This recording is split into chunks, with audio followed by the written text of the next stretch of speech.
welcome you all for the one-day workshop on psycho-rehabilitation of persons with disabilities. Before starting with the inaugural ceremony, we will request the Kiran Society members to have a short film which is based on disability. So after this film will be finished, then we will be starting with the inaugural session.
Kiran society Varanasi शहर में स्थित Banaras Hindu university से 12 kilometre दूर दक्षिण की तरफ माधोपुर गांव में स्थित एक ऐसी संस्था है जो समावेशी शिक्षा के विकास के प्रति दृढ़ संकल्पित है।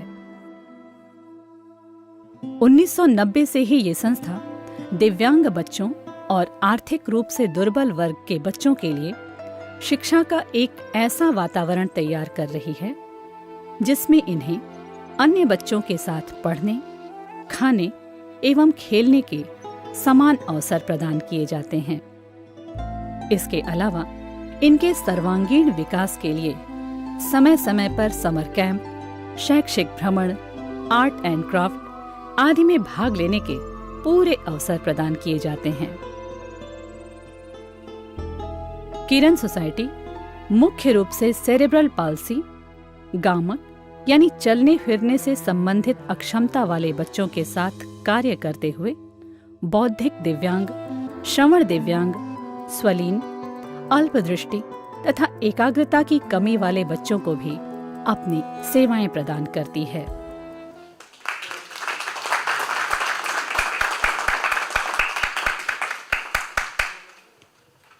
अभी आप लोगों ने जो वीडियो देखा है इसमें किरण का आप लोगो देख रहे हैं। लोगों में जो लिखा है किरण अ ray of hope into live, इसका मतलब आप लोग समझ सकते हैं कि किरण का जो विजन है, मिशन है, वो क्या हो सकता, क्या है। ठीक है, किरण का मतलब ray of hope into live mean जो हमारे बीच में उपस्थित जो लोग हैं या जरूरतमंद लोग, उनके लिए काम करना, उनके अंदर आस्था की किरण आगे बढ़ाना होता है। तो साथ ही साथ जो वीडियो आप लोगों ने देखा है किरण की, जो बच्चों को दिखाया गया है या जो एक्टिविटीज दिखाई गई हैं, तो जो वीडियो दिखाया गया है उसमें उसके साथ ही साथ जो किरण का काम है वो मैं थोड़ा सा आप लोग के सामने बताना चाहता हूँ। किरण के पास तीन एक्टिविटीज पे मेनली हम लोग काम करते। पहला है एजुकेशन, दूसरा है लाइवलीहुड, तीसरा है रिहैबिलिटेशन।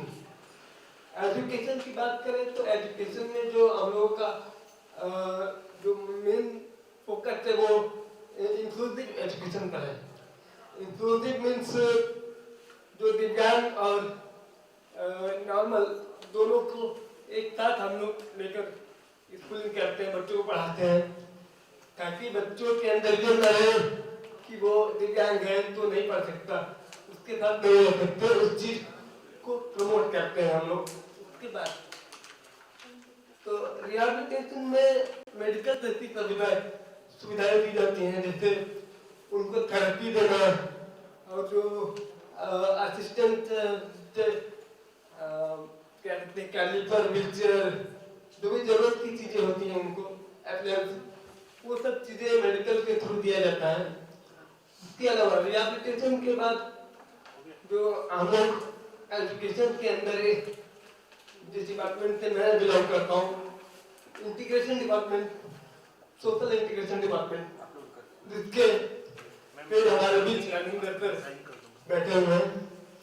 तो उसका जो रूल है, जो बच्चे किरण से निकल जाते हैं या बाहर पढ़ाई करते हैं, उनको भी हम साथ लेकर चलते हैं। जैसे अगर कोई बच्चा स्कूल खत्म कर प्राइमरी पास कर लिया तो उनको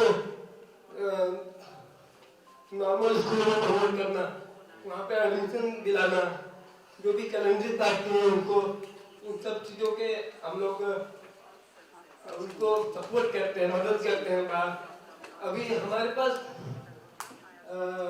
इंडिया में कई जगहों पर से IMS वगैरह और इंजीनियरिंग कॉलेजेस, IIT, मेडिकल, ये सब जगहों पर बच्चे हैं। के साथ ही साथ हम बात करें तो एडिशनली लाइवलीहुड डिपार्टमेंट का जो वर्क है, वो जो बच्चे पढ़ाई नहीं कर पाते हैं या जो मानसिक रूप से कमजोर है, उनको भी हम लोग स्किल डेवलपमेंट प्रोग्राम के थ्रू उनको काबिल बनाते हैं। जैसे स्किल डेवलपमेंट में हमारे पास जो प्रोग्राम है वो कारपेंट्री है, बेकरी है और आर्ट एंड डिजाइन, कुकिंग, इन सब चीजों, अलग अलग जो ट्रेड है उनके अंदर उनकी क्षमता के अनुसार उनको हम लोग ट्रेनिंग देते हैं और अपनी जीविका चलाने के लिए प्रमोट करते हैं। इसके साथ ही साथ अगर बात करें तो किरण का जो डिपार्टमेंट है इंटीग्रेशन, बच्चों के लिए अवेयरनेस प्रोग्राम वगैरह करते हैं। समय समय पर हमारे बीच उपस्थित डॉक्टर कमालुद्दीन सर, आप भी हमारे साथ जुड़े हुए काफी लंबे समय से हैं, तो जब भी जरूरत पड़े आपने हम लोगों के साथ सपोर्ट किया है। हर प्रोग्राम में किसी भी समस्या पर होगी आपसे डिस्कस किया गया, तो मैं समय काफी नहीं लेना चाहूँगा, कारण बात तो बहुत है लेकिन आगे भी प्रोग्राम है, तो धन्यवाद।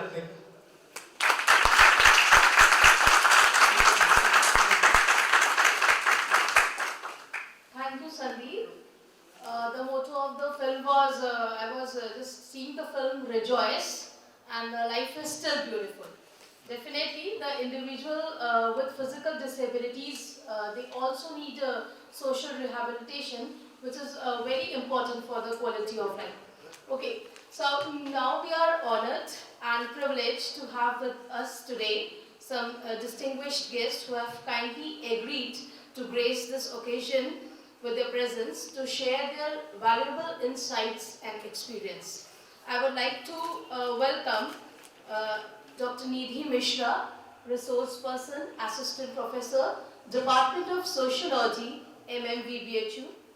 I also like to welcome Shri Rajendra Rai, Head, Social Integration Department, Kiran Society, Professor Satya Gopalji, Principal, DAV PG College, Varanasi, Professor Richarani Yadav, Resource Person, Head, Department of Psychology, DAV PG College, Dr. Parul Jain, Coordinator, IQAC, DAV PG College, Dr. Kamaluddin Sheikh, Organizing Secretary of the workshop and Convener, Divyang Committee, DAV PG College, and all the Professor Madhu Susodia ma'am, Dr. Neha Chaudhary, Dr. Hassan Bala ma'am, Dr. Matina Uta, Dr. Habibullah sir, all the faculty members as well as the students who are present over here.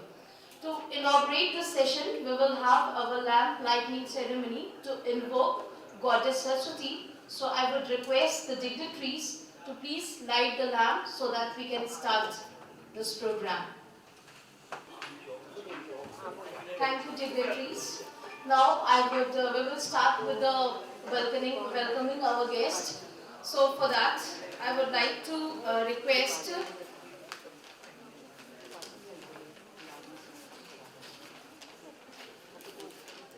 Professor Satyagopal Ji sir, Principal, DAV PG College, to welcome our guest Dr. Nidhi Mishra by presenting bouquet as a token of love, respect and appreciation.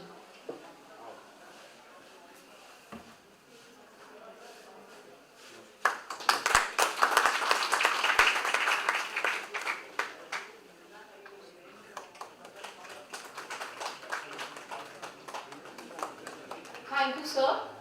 Now I would request Dr. Parul Jain, Coordinator IQAC, to welcome Shri Rajendra Rai, Head Kiran Society, by presenting bouquet, flower and angvastram to him.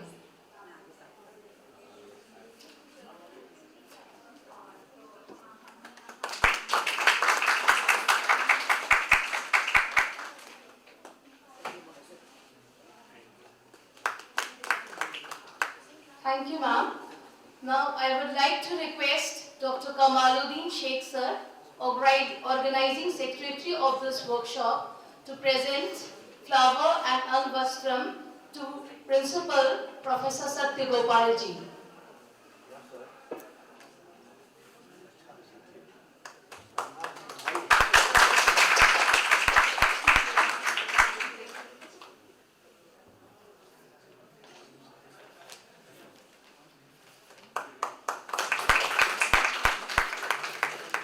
Thank you, sir.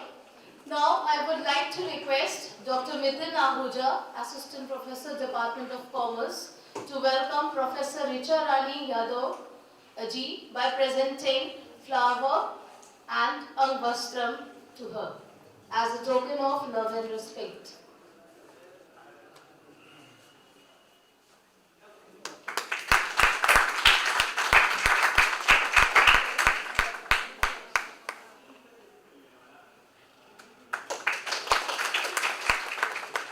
I would like to request Dr. Hassan Banu ma'am to present flower and angvastram to Dr. Parul Jain, Coordinator IQAC.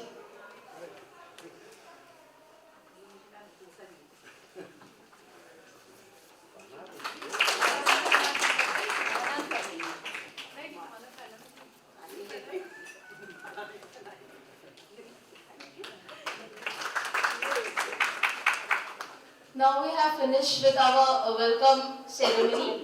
Now I would like to request the coordinator of this workshop or organizing secretary of this workshop, Dr. Kamaluddin Sheikh sir, for official welcome address. Please, sir.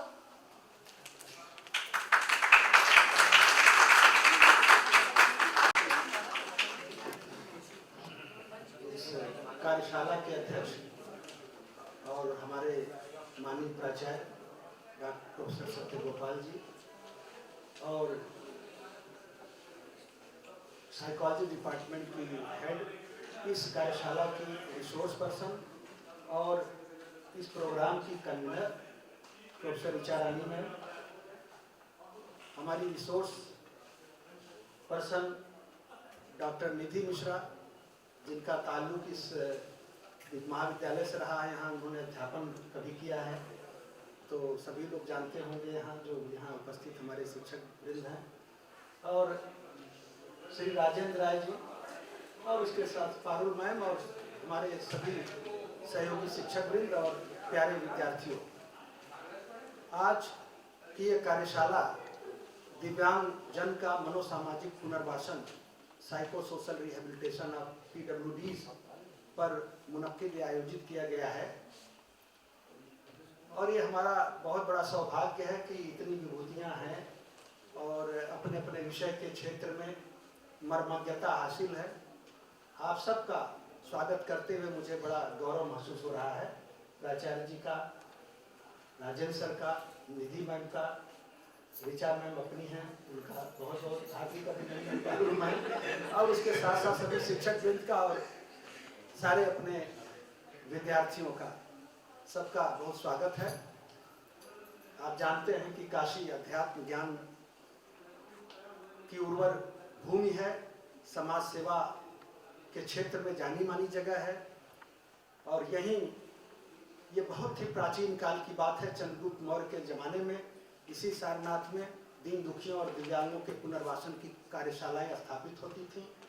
ये बहुत बड़ा काम यहाँ से शुरू हुआ था और हम समझते हैं कि उस दिशा में एक छोटा सा कदम हम लोगों का होगा। और दुनिया में दिव्यांगों की आबादी 15% बताई गई है, लेकिन लेटेस्ट रिपोर्ट और अधिक बताती है। हमारी जनगणना जो 2011 में हुई है देश की, उसमें 2.21% पूरे पॉपुलेशन के दिव्यांग हैं। लेकिन ये संख्या बहुत कम इसलिए है कि हमारे यहाँ कभी 7 टाइप्स ऑफ डिसेबिलिटी का जिक्र मिलता है, जिसकी वजह से संख्या कम है। अभी हमारे RPWD act, rights of persons with disability act में डिसेबल्ड की संख्या बढ़ जाएगी, क्योंकि अब उसमें 21 टाइप्स ऑफ डिसेबिलिटी को इंक्लूड किया गया। तो एक बड़ी चुनौती है और ख़ास तौर से मैं, चूँकि इसमें ये स्वागत थोड़ा छोटा सा व्याख्यान है, इसलिए मैं बहुत ज़्यादा इसमें बात नहीं करूँगा। बस ये कहना चाहता हूँ कि एक बहुत बड़ी चुनौती है। जब से इस धरती पर इंसान ने जन्म लिया, दिव्यांगता की समस्या भी उसके साथ आई। पहले दान अनुदान के माध्यम से लोगों का पुनर्वासन होता था, लेकिन आगे चलकर जैसे वैज्ञानिक आविष्कार, तकनीकी आविष्कार हुए, वैसे वैसे दिव्यांगों के पुनर्वासन के क्षेत्र में हमने सोचना शुरू किया। और अब आज की तारीख में पुनर्वासन एक समन्वित और संयुक्त प्रक्रिया है। शैक्षिक, सामाजिक, आर्थिक, मनोवैज्ञानिक आदि तमाम उपायों का इस्तेमाल करते हुए उसकी क्षमता को, कार्य क्षमता को फिर से बहाल करने का प्रयास पुनर्वासन कहा जाता है।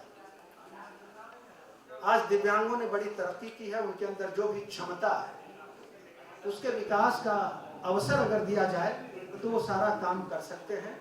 आपने देखा हमारे संदीप भाई, ये हमारे किरण सोसाइटी के इंफॉर्मेशन टेक्नोलॉजी के HOD समझ लीजिए हैं। जहाँ भी कोई कंप्यूटर गड़बड़ हुआ, कोई सॉफ्टवेयर डेवलप करना हुआ, वो श्री राजेंद्र राय सर के साथ जुड़े हुए हैं, तो वो सारा काम देखते हैं। इवन मैं भी कभी मुसीबत में कंप्यूटर को लेकर पड़ा तो आकर उन्होंने मेरा भी ठीक किया, जो बहुत दुर्लभ था। बहुत लोगों के यहाँ घूमे हम, लेकिन इन्होंने 5-7 मिनट के अंदर तो ये हमारे बिल्कुल एग्जाम्पल हैं। और देखिए, सबसे बड़ी बात है कि दिव्यांगों के प्रति जो समाज का रवैया है, सारी तरक्की के बावजूद भी अभी भी बहुत अनुकूल नहीं है। और दिव्यांगों का अपने प्रति स्वयं, और समाज का उनके प्रति, और दिव्यांगों का समाज के मेंबर्स के प्रति, ये रवैया जो है, जो एटीट्यूड है, उस एटीट्यूड ने उनके व्यक्तित्व के विकास और साथ साथ समाज के साथ समेकित होने में उसका पूरा का पूरा रोल होता है, उसकी भूमिका होती है। और लेकिन जो अभी रवैया समाज का प्रतिकूल थोड़ा है, निश्चित रूप से जन जागरण नहीं है, अवेयरनेस नहीं है, जिसके चलते ऐसा है। और आज भी भ्रांत धारणाएं उनके लिए मौजूद हैं। तिरस्कार का दंश का अंश उनकी जिंदगी में अभी भी शामिल है। एक अरुण कमल, सोवियत लैंड नेहरू अवार्ड मिला था कविता के क्षेत्र में। उन्होंने बहुत ही सिंपल, साधारण सी पंक्तियों में इस बात को उकेरा है कि बहुत शालीन ढंग से किसी को यातना देनी हो तो उसे खाने को सब कुछ दो, कपड़ा दो, तेल दो, साबुन दो, एक एक चीज दो और काट दो दुनिया से। तो हम समझते हैं आइसोलेशन उनकी जिंदगी का बहुत बड़ा एक सच है। और जब दिव्यांग आइसोलेट होता है, जब वो असुरक्षित महसूस करता है, तो ऐसे में फ्रस्ट्रेशन, एंजाइटी का होना स्वाभाविक है। उसका वेलबीइंग प्रभावित होता है, उसका पूरा का पूरा विकास बाधित होता है। तो ऐसे में मनोवैज्ञानिक और सामाजिक तरकीब, साइको सोशल रिहेबिलिटेशन की टेक्निक्स काम आती है। उसी पर एक कार्यशाला हम लोग आयोजित कर रहे हैं। तो पुनः एक बार हम आप सबका स्वागत करते हैं और ये माइक तरु मैम को सौंपते हैं। Thank you, sir, for your encouraging and inspirational words. Now, I would like to request Dr. Parul Jain, Coordinator IQAC DAV PG College, to speak something about this workshop. Please. Thank you, Karan. A very good afternoon to all of you present here.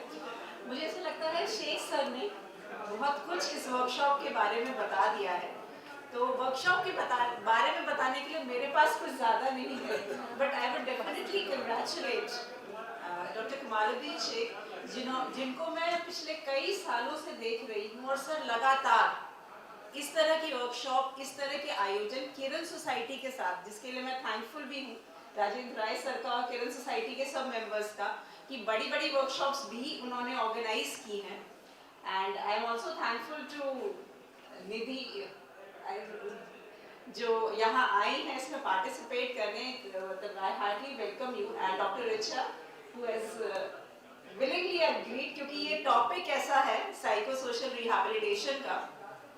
But one thing I personally feel, not being a person of this field also, instead of not see, vulnerable group, when we talk of disability, disability is with everyone in one aspect or other.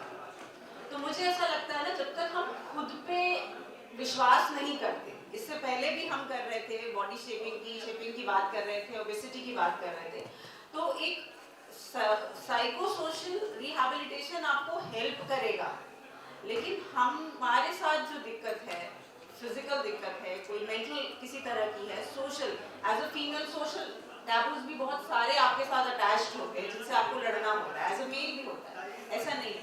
तो अपने ऊपर जितना confidence हम रख पाएंगे, तो मुझे लगता है साइको सोशल रिहैबिलिटेशन उसमें और ज़्यादा मददगार होगा। लेकिन उसके लिए ना हमें पहले उससे लड़ने के लिए तैयार होना बहुत ज़रूरी है। असल मुझे नहीं लगता, मैंने एग्जीबिशन देखी किरण सोसाइटी द्वारा जो बच्चों ने बनाई थी, आप कहीं उसको देख के ये नहीं कह सकते कि ये वाली चीज़ें जो बनाई गई हैं, चाहे वो छोटे पर्सेस हों, चाहे वो आपके तोरण हों, तमाम चीज़ें, छोटे छोटे टॉयज़ हैं, लिए भी कई लोगों ने, हम लोगों ने, तो वो किसी भी तरह से ऐसे व्यक्ति ने बनाए हैं जिसको कोई परेशानी है। तो आप कोई अलग नहीं, मेन स्ट्रीम में आ रहे हैं, लोगों का नज़रिया भी बदल रहा है। ये वर्कशॉप आपको सिर्फ इसमें हेल्प करेगी कि चाहे वो योगा हो या वो किसी तरह की और साइको थेरेपीज हो, जो किसी आम व्यक्ति को भी चाहिए होती है अपनी डे टू डे लाइफ में बढ़ने के लिए, चीज़ों से लड़ने के लिए बहुत सारी प्रॉब्लम्स आती हैं, सर्कमस्टेंशियल होती है। So this workshop I think is very fruitful, not only for the persons who are sitting here, but इस वर्कशॉप का सही मायनों में देखें तो किरण सोसाइटी एक ऐसी जगह है जहाँ पे मैंने वो फिल्म देखी, इन चीज़ों का पालन कर भी रहे हैं, ताकि लोगों को ये ना लगे कि हम किसी तरह से अलग हैं। सब काम तो बच्चे कर रहे हैं, चाहे वो कारपेंटरी का हो, चाहे प्लॉइंग का मैं देख रही थी, चाहे और किसी तरह का, वो सब इंडिपेंडेंट हो गए। तो ये भी एक तरह का मुझे लगता है psycho social rehabilitation. So I congratulate all of you for organising this workshop. Thank you. Thank you, ma'am. Now I would like to request Dr. Nidhi Mishra, Resource Person and Assistant Professor, Department of Sociology, MMB BHU, for resource lecture. Thank you so much Karuna, और विशेष रूप से Kamaluddin sir का बहुत बहुत धन्यवाद, और Richa ma'am का, सत्यगोपाल सर, राजेंद्र सर, जिनसे बहुत साल पहले मुलाकात हुई थी तब मैंने इस विषय पर कार्य प्रारंभ किया था। तो आप सभी का बहुत बहुत धन्यवाद, और शेख सर का स्पेशल थैंक्स जिन्होंने मुझे यहाँ बुलाया। मैं यहीं से मैंने अपनी शुरुआत की थी और 2 साल मैंने यहीं पढ़ाया है, तो ये फील नहीं आ रहा, ऋचा मुझे याद दिला रही है कि तुम मेहमान हो, तुम मेहमान हो, वो फीलिंग नहीं आ पा रही है मुझे। इसके बिना मेरी आवाज़ नहीं चल रहा है। तो सबसे पहले बहुत सारी बातें तो शेख सर ने ऑलरेडी कह दी, स्पेशली उनके डेटा के बारे में, जो 2.21 हमें दिखाई दे रहा है परसेंटेज, जो कि 21 के बाद ऑटोमेटिकली वो इंक्रीज होगा क्योंकि टाइप्स ऑफ डिसेबिलिटी में चेंज आया है। एक और रीज़न है जिसकी वजह से हमारे पास जो एक्चुअल सोशल डेटा है वो सही तरीके से दिखाई नहीं देता है। वो बड़ा रीज़न है कि हम डेटा छुपाते हैं। जब सेंसस होता है तो सामान्य रूप से लोग बताना नहीं चाहते हैं कि हमारे घर में कोई डिसेबल बच्चा है, और ख़ासकर जो मेरा विषय रहा है अध्ययन का, विमेन विद डिसेबिलिटी, वो तो ड्यूली मार्जिनलाइज्ड और डबल डिस्क्रिमिनेटेड ग्रुप है, क्योंकि ऑलरेडी विमेन एक डिस्क्रिमिनेटेड पार्ट ऑफ सोसाइटी मानी जाती हैं, और उसके बाद अगर वो डिसेबल और मेंटली चैलेंज तो पूरी तरह से उसकी फैमिली कोशिश करती है कि किसी तरह इनको घर में बंद रखा जाए, उनको सामने ना आने दिया जाए, किसी को पता ना चले कि ये किसी प्रकार की डिसेबिलिटी की शिकार है। और जब तक वो डायग्नोज नहीं होंगी, उनके बारे में इंफॉर्मेशन नहीं होगी, तब तक उनके रिहेबिलिटेशन, उनके एजुकेशन या उनको कुछ सिखाने के विषय में बात होगी ही नहीं। तो मेरा जो मेजर पर्सपेक्टिव है वो ये देखना कि वास्तव में इनका सोशल इंक्लूजन किस तरह से हो रहा है। और मैं किसी थियरी पर, किसी डेटा पर बात नहीं करूँगी, मैं सिर्फ बात करूँगी अपने फील्ड के जो अनुभव थे। मेरा काम विकलांग बच्चों पर है, थीसिस मेरी थी। उसके बाद जब मैंने पोस्ट डॉक किया तो उसका स्पेशल टॉपिक था जो मेंटली चैलेंज गर्ल्स हैं उन पर, वो जो एनजीओज में जा रही हैं। और आपको जान के आश्चर्य होगा कि इतने सारे एनजीओज होने के बाद भी मेंटली चैलेंज गर्ल्स जो एनजीओ तक पहुंच पा रही हैं उनकी संख्या 98 थी। और डेटा अगर हम देखें तो एक बहुत बड़ा परसेंटेज है मेंटली चैलेंज गर्ल का, जो डेटा अवेलेबल डेटा है, लेकिन फिर भी वो संस्थाओं तक नहीं पहुंच पा रही हैं। विभिन्न संस्थाओं में जाके मुझे ये पता चला, जैसे श्रद्धा सेंटर है और उसके बाद दिव्य ज्योति जो काम कर रहा है, वहाँ जाके मुझे पता चला मैम थी बच्चियाँ, उनके घर वालों ने उनको हटा दिया। सेफ्टी रीजन से एक बड़ा रीज़न है कि वो सिक्योर रहेंगी या नहीं, क्योंकि हम सबको पता है कि एक समय के बाद व्यक्ति को अगर कोई, जिसे हम रेशनल या सेंसिबल व्यक्ति कहते हैं, उससे चेंजेस समझ में आते हैं, लेकिन अगर कोई ऐसा व्यक्ति जो शरीर से बड़ा हो रहा है लेकिन मस्तिष्क से नहीं, तो उसको वो चेंजेस समझने में दिक्कत होती है और पेरेंट्स को लगता है कि ये उनके लिए बहुत अलार्मिंग कंडीशन है और वो किसी खतरे में पड़ सकती है।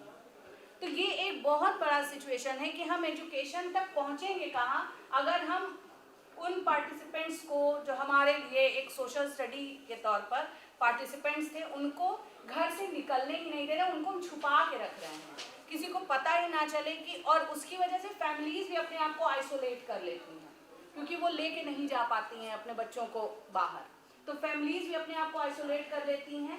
एक टर्म हम लोग पढ़ते हैं, अगर सोशियोलॉजी के बच्चे होंगे, यहाँ स्टिग्मा की बात हम करते हैं, तो उन्हें इस तरीके से स्टिग्माइज कर दिया जाता है कि नहीं, ये बेचारे, दया का भाव, एक सामान्य व्यक्ति के रूप में जब तक समाज उन्हें स्वीकार करना प्रारंभ नहीं करेगा, तब तक परिवार के लिए भी ये मुश्किल होगा कि उन बच्चों को लेके वो सामने आ सके, वरना उन्हें मान लिया जाता है कि ये एक एडिशनल ग्रुप है। ठीक है। दूसरी जो सबसे बड़ी चीज़ है, जैसे डिफरेंट एक्ट्स पे बात हम करते हैं, सब अभी सर राजेंद्र सर से भी कई बार उनका लेक्चर्स मैंने सुने हैं, उन्होंने बहुत सारे एक्ट्स के बारे में चर्चा की है।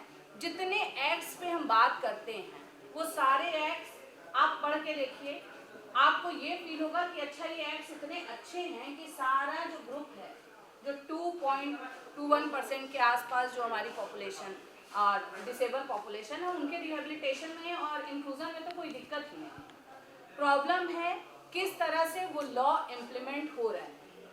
जैसे 2021 के लॉ में एक बहुत इम्पॉर्टेंट टर्म है, वो है एसेसिबिलिटी, इंक्लूसिव एजुकेशन के साथ साथ। लेकिन क्या वास्तव में जो गवर्नमेंट बिल्डिंग्स हैं, क्या वास्तव में जो यूनिवर्सिटीज़ हैं, कॉलेजेस हैं, वो एसेसिबल हैं? क्लासेस अगर ऊपर के रूम में हैं तो बच्चों को जाने में कितनी दिक्कत होती है। ठीक है, आपका सीधा कहना होता है कि एक बच्चे के लिए हम लोग क्लासेस कैसे शिफ्ट कर सकते हैं। उसके बाद वहाँ एसेसिबिलिटी एक बहुत बड़ा इशू होता है। आप स्पेशल स्कूल्स में तो उन बच्चों को पाएंगे, लेकिन क्या नॉर्मल स्कूल्स उनका एडमिशन ले रहे हैं? मेरी अपनी स्टूडेंट काम कर रही है इंक्लूसिव एजुकेशन पे, उसने CBSE के करीब 10 स्कूल्स को लिया था और वहाँ उन 10 स्कूलों में उसे एक सिंगल डिसेबल और ब्लाइंड बच्चा नहीं मिला। उसे अपना डेटा का पूरा एरिया बढ़ाना पड़ा और उसका ये कहना था मैम मिल भी रहे हैं तो जो थोड़े बहुत फिजिकली डिसेबल है वो तो मिल रहे हैं, लेकिन ब्लाइंड, मेंटली या लर्निंग डिसेबिलिटी, इस तरह के बच्चे हमें मिल ही नहीं रहे हैं जो नॉन गवर्नमेंट स्कूल्स हैं, जो प्राइवेट सीबीएसई बोर्ड वाले स्कूल्स हैं, हमें उस पूरे के पूरे डेटा को उनका इंक्रीज करना पड़ा। और स्पेशली मैंने फिर मेंशन उसमें कराया कि आप लिखिए कि मैंने इतने विद्यालयों की स्टडी की, मतलब इन विद्यालयों में विजिट किया, बट मुझे एक भी ऐसा विद्यालय, क्या सनबीम, क्या सेंट जॉन्स, डीपीएस, हमें ऐसा कोई विद्यालय नहीं मिला जहाँ पर ब्लाइंड बच्चे पढ़ रहे हैं। दूसरा जो लॉ में एक बड़ी इंपॉर्टेंट चीज़ आती है वो है इंक्लूसिव एजुकेशन, जिस पे अभी हम लोग बात कर रहे हैं। ये इंक्लूसिव एजुकेशन में एक और चीज़ इंपॉर्टेंट है, टीचर्स को भी इंक्लूसिव ट्रेनिंग दी जाए, वरना जब टीचर क्लास में खड़ा होता है तो वो पूरी तरह से एक कॉमन लेक्चर, कॉमन पीपीटी या कॉमन तरीके से चीज़ें एक्सप्लेन करता है। हम यहाँ बात कर रहे हैं, हम बिल्कुल मानते हैं कि जो भी हमारे डिसेबल जो बच्चे हैं उनको बिल्कुल सामान्य तरीके से ट्रीटमेंट दिया जाए, लेकिन जो उनके चैलेंजेस हैं उनके एक्सेसिबिलिटी के साथ, अगर उन्हें समझने में दिक्कत है, अगर उन्हें देखने में या सुनने बोलने में दिक्कत है, तो उस तरह की चीज़ें उनको, हालांकि दिक्कत वर्ड मुझे ठीक नहीं लगता है, क्योंकि यहाँ बैठा कोई भी व्यक्ति खुद को कितना भी सामान्य कह ले, वो सामान्य नहीं है। हर एक व्यक्ति किसी न किसी तरह की डिसेबिलिटी का, किसी न किसी तरह की विकलांगता का शिकार है। कहीं ना कहीं वो सोसाइटी में किसी रीजन से जज होता है, तो जो भी जज हो रहा है वो कहीं ना कहीं विकलांगता, उन्हें, मुझे कंप्यूटर से रिलेटेड विकलांगता हो सकती है, मुझे नहीं हो सकता है ना आए, हो सकता है कि मुझे किसी तरह का एंजाइटी या स्ट्रेस हो, वो मानसिक रूप से मैं परेशान हूँ, तो दिक्कत टर्म तो मुझे यहाँ नहीं यूज़ करना चाहिए, बट स्टिल आपकी समझ के लिए हम बात कर रहे हैं कि एजुकेशन में कहा गया कि टीचर्स को भी स्पेशल एजुकेशन दी जाए, उसकी अरेंजमेंट कहाँ है, ये एक बड़ा प्रश्न है। शिक्षकों को विशेष, जब तक आप नहीं दे रहे हैं विशेष प्रशिक्षण, वो कहाँ से एक क्लास को इंक्लूसिव बना सकता है। फिर क्या होता है, हमने सोसाइटी से काट दिया, ये बच्चे इंक्लूसिव, ये बच्चे जो है स्पेशल स्कूल्स में जाएंगे, ये बच्चे normal, so called normal schools में जाएंगे। अब बड़ा प्रश्न ये है कि आपने पूरे ग्रुप को आइसोलेट कर दिया और एक समय के बाद आप कहेंगे कि ये घुल मिल नहीं पाते हैं, तो आपने सोशलाइजेशन के थ्रू ही उनका एक पूरी तरह से उस तबके को अलग कर दिया, आइसोलेट कर दिया, उनका एक अपना ग्रुप बना दिया। उसके नहीं ठीक है, अभी डिस्कशन के लिए अलग से होगा। हाँ, तो ये कुछ महत्वपूर्ण मुद्दे हैं जिन पर बात करने की, फैमिलीज को भी जागरूक करने की। अच्छा, जो मैं स्टडी करने, जब मैंने कहा ना कि मैंने फील्ड स्टडी के बेसिस पर मैं बात कर रही हूँ, एक स्टूडेंट थी सर, जब मैं काम कर रही थी तो वो स्टूडेंट जो थी, उनका प्रॉब्लम उसकी ये थी कि वो 21 साल की लड़की और उसका दिमाग 3 साल के बच्चे का। तो हर मदर वाज लाइक कि आप ये बताइए, आप 2-3 साल के बच्चे आपके जब होते हैं, आप उनके पीछे भाग दौड़ करने में इतना परेशान हो जाती हैं। मेरी 20 साल की बेटी है और मुझे बिल्कुल वैसे, मेरी भी उम्र उतनी नहीं रही, मुझे बिल्कुल उसे वैसे ट्रीट करना पड़ता है जैसे 3 साल का बच्चा। तो अब आप बताइए कि मैं कैसे उसके साथ मैनेज करूँ। तो एक नई चीज़ मुझे दिखी, जो मदर हैं उनके लिए भी क्या किसी तरह की काउंसलिंग, किसी तरह का स्पेशल सेशन, किसी तरह की स्पेशल ट्रेनिंग की अरेंजमेंट है। जब तक इन सामाजिक मुद्दों पर हम विशेष रूप से विचार नहीं करेंगे, जब तक हम इस ग्रुप को सामाजिक रूप से जोड़ने का प्रयास नहीं करेंगे, हम इंक्लूजन की बात, किसी भी तरह के इंक्लूजन की बात बेईमानी है। जब तक हम एक सोसाइटी में एक प्रॉपर अवेयरनेस नहीं आती है कि हाँ, these are part of our world too, so treat them equally, socialise them equally with special love, special care and special education। और सर को मैंने बताया था कि आज थोड़ी सी जल्दी में भी हूँ मैं, तो इसलिए मैं इसे समाप्त कर रही हूँ और अब ओपन डिस्कशन के लिए हम लोग इनिशिएट। हाँ संदीप जी बोल रहे थे आप। मैम ये कहना चाहती हूँ कि किरण का जो एजुकेशन डिपार्टमेंट है वो इंक्लूसिव एजुकेशन पर वर्क कर रहा है, साथ ही हम लोग के पास एक टीम है, एक टीचर जो जगह जगह पर जाकर स्कूलों में टीचर्स को उनको ट्रेनिंग देती है। जी, ये मुझे पता है। राजेंद्र सर से मेरी जब मुलाकात हुई थी तो उन्होंने मुझे किरण सेंटर भेजा था और वहाँ जाके मैंने देखा था कि किस तरह से, और एडमिशन्स भी आप लोग नॉर्मल स्कूल्स में भी बच्चों का कराते हैं। और सर, एक किरण सेंटर और एक जीवन ज्योति, दो ही संस्थाएं मुझे मिली ही थी पूरे बनारस में जो कि एक्चुअली इंक्लूसिव एजुकेशन पर काम कर रही हैं। अदरवाइज सारी संस्थाएं जो हैं वो इसी प्रकार से कार्य कर रही हैं। Anybody else?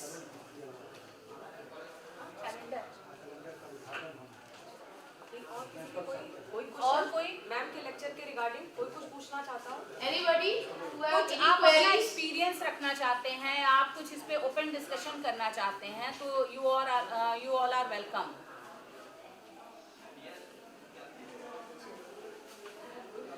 डिस्कशन तब नहीं होता है जब या तो सब कुछ समझ में आ गया हो या कुछ नहीं समझ में आया हो। मैम अगर एक्सपीरियंस की बात करें तो मेरा पर्सनल एक्सपीरियंस जो अभी आपने कहा, जी, मेरा पर्सनल एक्सपीरियंस इस चीज़ को लेकर रहा है। मैं यहाँ पे टीचर भी हूँ। जो स्कूल लाइफ जैसे आपने बताई, जब मैं स्कूलिंग के लिए गया था पर्टिकुलरली, तो मेरी मदर के साथ सेम यही समस्या थी उस टाइम पर्टिकुलरली कि उस समय एक ये कमच्छा के पास बेजनत्था पे एक चलता था देवा जी, सेंटर, अभी भी है, जी। वहाँ पे चलता था।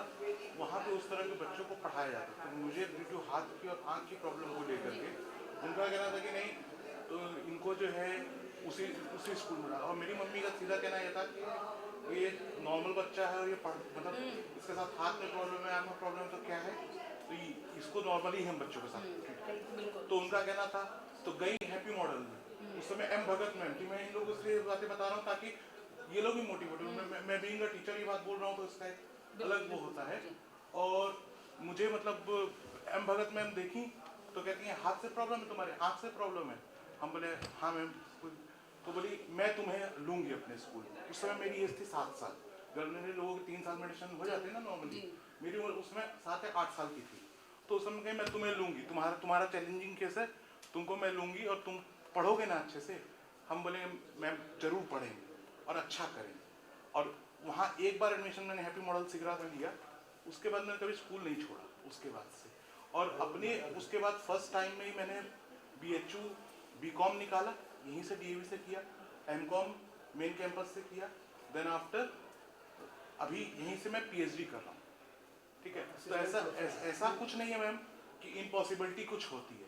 मेरा कहना ये है कि आप अगर चाह गए, क्योंकि मेरे घर पे तो मेरा बिजनेस बैकग्राउंड है, मैं बता दूं, मेरा बिजनेस भी बैकग्राउंड था। फादर मेरे कहते थे तुम बिजनेस में चले जाओ, बिजनेस में आराम से, तुम्हें कोई दिक्कत नहीं है, तुम अपना आराम से खाओगे पियोगे, हम तुमको उतना सेट कर देंगे, तुम आराम से कर लोगे। मैंने बोला सर पापा मैं अगर सेट कर लूँगा, बिजनेस में हो जाऊँगा, तो सिर्फ मेरे भर का होगा ना, मुझे देख के बच्चे तो मोटिवेट नहीं होंगे। आज जिन बच्चों को मैं क्लास में पढ़ाता हूँ, जो चीज़ें करता हूँ, वो तो मोटिवेट होते हैं ना कि अगर ये सर हाथ पैर और आँख से प्रॉब्लम होने के बावजूद अगर 28 के फॉन्ट पर पढ़ सकते हैं, तो वाई कांट वी।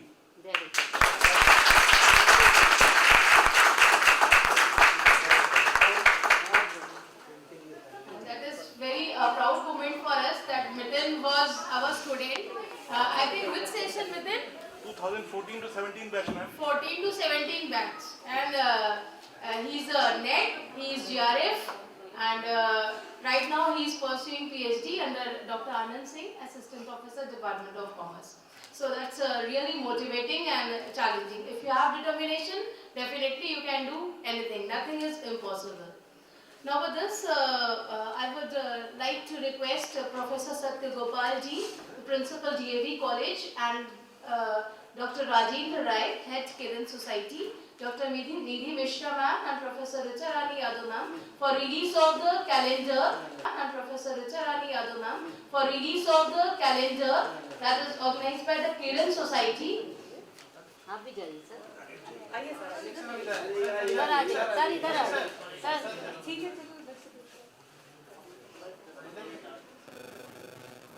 चलिए सब लोग। नहीं नहीं मैम, ऐसे ही अच्छे लगते हैं। एक दो खुला क्योंकि पता नहीं चले ये है क्या। ये एकदम सही है ma'am.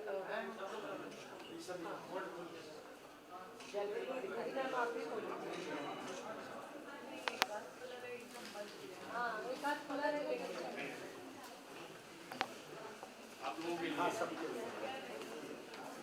Thank you, sir. Now I would like to request Professor Richa Rani Yadav, resource person and convener of this workshop, She will speak on the topic psychosocial rehabilitation of person with disability. Thank you so much Tarun. मैं सम्मानित मंच को प्रणाम करती हूँ और यहाँ पर उपस्थित डिफरेंट डिपार्टमेंट्स के हेड, प्रोफेसर्स, हमारे कोलीग्स, अदर फैकल्टी मेंबर्स, हमारे स्टूडेंट्स, मीडिया पर्सन्स, मैं सबका प्रणाम करती हूँ और सबका स्वागत करती हूँ इस वर्कशॉप में। और जैसा कि आज की हमारी रिसोर्स पर्सन निधि मैम ने सोशल एस्पेक्ट्स पर बोलते हुए इंक्लूसिव एक कॉन्सेप्ट की बात की कि जिसमें handicap person, physically mentally handicap और एक नॉर्मल पर्सन किस तरह से एक साथ बैठ करके लाइफ के डिफरेंट काम कर सकते हैं जैसे कि कोई नॉर्मल पर्सन करता है। तो स्कूल की बात की, स्कूल एक बहुत बड़ा कंट्रीब्यूशन देता है किसी की पर्सनालिटी डेवलपमेंट में, right from nursery to higher education तक। तो आपने कहा ना कि वो जो टर्म गवर्नमेंट का दिया हुआ है दिव्यांगता की बात की, तो शब्द तो दे दिया, लेकिन मुझे लगता है कि जब जब स्कूल और कॉलेजेस को मान्यता देने या उसके रजिस्ट्रेशन या कुछ ऐसी बात आती है तो वो एक परसेंटेज तय कर देना चाहिए कि अगर इतना परसेंट का हैंडीकैपनेस होगी या कुछ इस तरह की चीजें होंगी तो उनको हम उस इंक्लूसिव प्रोसेस में ले लेंगे और वो ये देखें कि वहाँ पे एक्सीलेटर्स वगैरह हैं कि नहीं, और गवर्नमेंट क्या प्रोवाइड करती है, या अगर वो डीपीएस या इस तरह के स्कूल्स हैं वो ऐसे हैंडीकैप स्टूडेंट्स के लिए उनके पास क्या व्यवस्था है। बिना इन सारी चीजों को चेक किए हुए अगर वो उनको मान्यता दे देते हैं तो मुझे लगता है कि ऐसे तो कोई फिर आएगा नहीं, या जब तक कोई फैसिलिटी नहीं मिलती सामने वाले को, जैसे हैप्पी मॉडल में मतिन गए तो एक इंक्लूसिव लाइक इनको ले लिया और इस स्टिग्मा से ये बच गए कि हम सबके साथ पढ़ रहे हैं, तो वो एक बात हो गई। लेकिन यहाँ पे बहुत वेरिएशंस हैं, बहुत सारे प्रकार हैं विकलांगता के। अगर हम उसको कंसीडर करते हुए इस बात को अगर प्रॉपरली ध्यान देते हैं या उनका जो भी प्रोसेस है रजिस्ट्रेशन का उसमें ये बात भी मेंशन हो और डॉक्यूमेंटेड हो तो मुझे लगता है कि वो ज़्यादा बेहतर बात होगी। अगर हम सोशल की बात करें और वहीं पे साइकोलॉजिकल जो एक कंसर्न है हमारा रिहैबिलिटेशन, साइकोलॉजिकल यानी इन बिटवीन द लाइन जो प्रोसेस चल रहा है, एक तो वो है जो हम दिखा रहे हैं, सामाजिक चीजें सारी दिख रही है, क्या हो रहा है, कौन आ रहा है, कौन जा रहा है, एडमिशन लिया नहीं लिया, है ना। कुछ ऐसी चीजें होती हैं जो हमारे मन के अंदर चलती हैं, कुछ ऐसी चीजें होती हैं जो ऐसे हैंडीकैप चिल्ड्रन, हैंडीकैप पीपल बता नहीं पाते हैं किसी को, है ना, और हमको कभी पता भी नहीं चल पाता। और जब कभी आप उनसे, जैसे मैंने कुछ ऐसे रिव्यू करने की कोशिश की या उनसे बात करने की कोशिश की तो उन्होंने कहा कभी हमने इस बात पर ध्यान नहीं दिया या वो बताना नहीं चाहे इतने बड़े होने के बाद भी। तो मैंने उनसे क्वेश्चन किया कि जैसे मान लीजिए इतना तो सोचा होगा कि एक हैंडीकैपनेस है, शादी कैसे होगी, यानी एक लाइकिंग हमारी, मतलब जिसको हम अपनी लाइफ में लेना चाहते हैं ऐसा कुछ हमारी लाइफ में होगा कि नहीं होगा, क्योंकि ये पार्ट भी एक बड़ा इंपॉर्टेंट पार्ट होता है एक टाइम के बाद। तो इस पार्ट पर सामने वाले ने एग्री किया, लेकिन जो बाकी पार्ट है जो बचपन से लेके चल रहा है, इस पर हमारे पेरेंट्स का भी बहुत इंपॉर्टेंट रोल है कि वो किस तरह से अपने चिल्ड्रन को लेके चल रहे हैं, वो किस तरह से उनके कॉन्फिडेंस को बूस्टअप करते हुए चल रहे हैं, वो कैसे बता रहे हैं कि आप इतना बताने की भी क्या जरूरत है कि आप को लाइक इनके साथ मिल करके पढ़ना है, क्योंकि जब हम ये कह देते हैं तो वो कहीं से सेग्रीगेशन की जो एक फीलिंग है वो हमारे अंदर आ जाती है ना। और जब ये बात आ जाती है और कहीं घर कर जाती है तो एक टाइम पर वो अपना डिस्प्लेजर शो करते हैं जब भी कोई सिंपैथी या कुछ इस तरह की चीजें दिखाने, एम्पैथेटिक होने की कोशिश करता है तो उनको लगता है कि ऐसा हमारे साथ क्यों किया जा रहा है। वो नहीं बोल पाते हैं, लेकिन साइड बाय साइड कुछ ऐसे चीजों को पढ़ते हुए कुछ छोटी छोटी कुछ बातें मेरे दिमाग में आई जिसको मैं आपके साथ शेयर करना चाहती हूँ पॉइंट वाइज, क्योंकि मैं बहुत टाइम नहीं लूंगी, 10 मिनट्स का टाइम मुझे मिला हुआ है। अगर मैं पहले पॉइंट की बात करूँ तो मैं कहूँगी कि the emotion, desires and drives of handicapped individual are not different from those of the normal individual, है ना। हैंडीकैप्ड हैं पर हमारे जो थॉट्स हैं, हमारे जो डिजायर्स हैं, हमारी जो फीलिंग है वो बिल्कुल मुकम्मल है, ठीक वैसे ही जैसे एक समान इंसान की होती है वैसे हमारी भी है।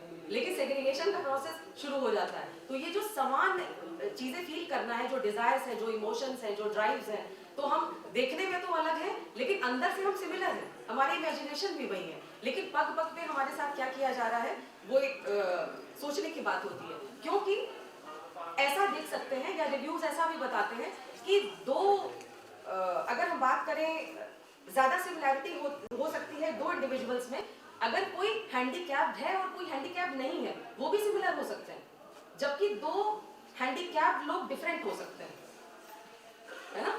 तो हैंडीकैप्ड और नॉन हैंडीकैप्ड सिमिलर हो सकते हैं, पर दो अगर हैंडीकैप्ड हैं वो डिफरेंट हो सकते हैं। तो हम ये नहीं कह सकते कि हम अलग हैं वो अलग हैं। तो ये बात ये शो करती है क्योंकि यूनिकनेस वहाँ भी है। तो हम उसको इंक्लूसिव अप्रोच में अगर लेते हैं तो वो हमसे अलग नहीं है, वो भी यूनिक है, हम भी यूनिक हैं। देखना ये है कि किस तरह से हमारे इमोशन, डिजायर्स, ड्राइव्स किस तरह से वर्क करते हैं। हमारे पेरेंट्स को भी उसको टारगेट करके और हमारी पर्सनालिटी को डेवलपमेंट करने की कोशिश करनी चाहिए। अगर हम सेकेंड पॉइंट की बात करें, under conditions in which the handicapped has necessitated prolonged hospitalisation and convalescence repression of the activity drive में आकर, है ना।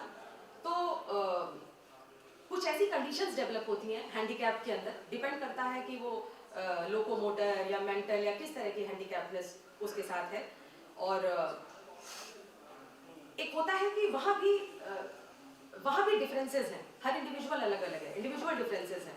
कुछ ऐसे हैं जो बहुत हाइपर एक्टिविटी वाले हैं, वो एक्टिविटी करना चाहते हैं, खेलना चाहते हैं, करना चाहते हैं, वीडियो गेम्स खेलना चाहते हैं। जैसे कोई छोटा बच्चा है, अगर उसके कोई हाथ में प्रॉब्लम है फिर भी वो वीडियो गेम खेलना चाहता है, इरिटेट होगा, सब फेंक देगा, है ना।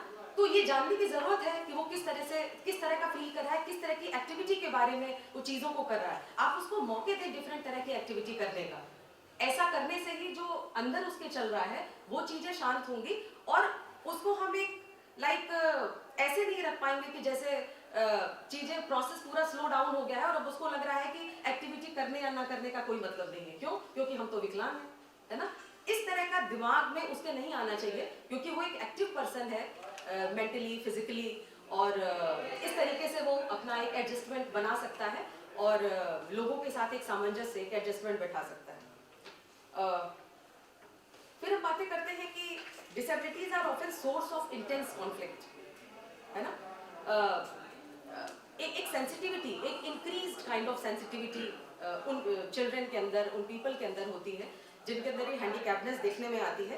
तो उनके अंदर एक तरह का इंटरेस्ट डेवलप हो जाता है कि वो ऐसा डिस्कवर करने लगते हैं कि वो अपनी बॉडी प्रॉब्लम जो उनकी हैंडीकैप्डनेस है उसको वो बहुत मैग्नीफाइंग करके दिखाने लगते हैं, है ना, कि ये चीज है करके उनके साथ। जो कहीं ना कहीं से वो ऐसा इसलिए करने लगते हैं क्योंकि जमाना उनको जीने नहीं दे रहा है, because of social stigma, because of self stigma. तो जब हम दोनों तरह से स्टिग्मेटाइज हैं तो और एडजस्टमेंट में वो जो एक कम्युनिटी बेस्ड रिहैबिलिटेशन का जो रोल होना चाहिए, जो डिफरेंट स्टेक होल्डर्स हैं, कहीं उनमें से अगर मिसिंग है, हमारे टीचर, हमारे पेरेंट्स, हमारे नेबर्स, हमारे फ्रेंड्स, ये क्या रोल अदा करते हैं, हमारे स्कूल्स, है ना, अगर ये अप्रोप्रिएट रोल नहीं प्ले कर रहे हैं, और जाहिर सी बात है वो नहीं करेंगे क्योंकि सरकारें अपने प्रोसेस में चल रही हैं, उनको खाली न्यूज़ की हेडलाइंस गरमानी है, उनको करना कुछ नहीं है। तो ऐसे लोग जो कि जहाँ पे इतनी वल्नरेबिलिटी चल रही है, मुझे लगता है वहाँ पर इस बात का ध्यान देने की और इन चीज़ों को करने की बहुत ज़रूरत है, और शायद कभी ये चीज़ें फ्रूटफुल हो पाएंगी। Then the handicapped recent segregation, ये जो हैंडीकैप्ड पीपल होते हैं, they usually show their displeasure जब उनको हम सिंपैथी या एम्पैथेटिक वे में जब हम उनके साथ बिहेव करते हैं तो वो उनको ये बात पसंद नहीं आती, लेकिन उनके साथ एक प्रॉब्लम होती है। एक बार तो वो चाहते हैं कि उनको नॉर्मल जैसा ट्रीट किया जाए, और दूसरी तरफ वो अपनी विकलांगता का भी एक उनके माइंडसेट होता है कि भाई हम तो विकलांग हैं, हमको ये फायदा मिलना चाहिए, है ना। तो उनके दिमाग में ये वाली जो चीजें रहती हैं, ना मिले तो डिस्प्लेजर, और ये भी रहता है कि हम सबके साथ मेन स्ट्रीम में चलना चाहते हैं, है ना।